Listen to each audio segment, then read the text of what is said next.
Ano ang senyales ng gingivitis at ano ang pinagkaiba nito sa periodontitis?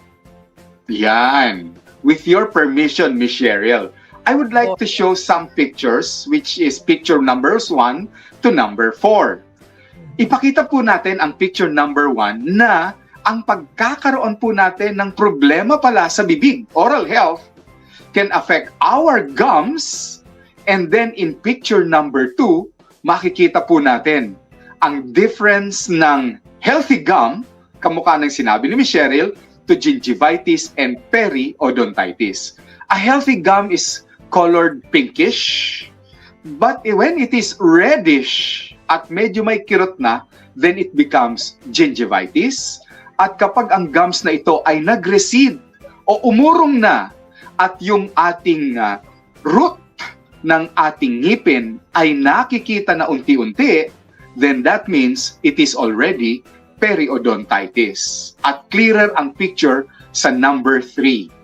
Ayan, dito po ninyo makikita what is happening doon sa ating gums.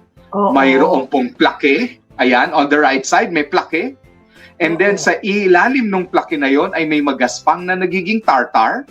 At itong tartar na ito will result, Miss Cheryl, ng pagkakaroon ng pockets o parang maliliit na butas sa ating gums, which doctors or dentists would like to see through picture number 4. And that is via an x-ray na kung tawagin nila ay panoramic x-ray of our mouth.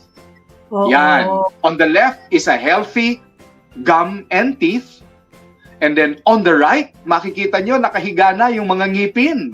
At makikita nyo humahaba na yung ngipin. Hindi siya talaga humahaba, kundi umuurong na yung gums natin. A receding gum is now a sign of gingivitis and periodontitis. Ayan, Miss Cheryl.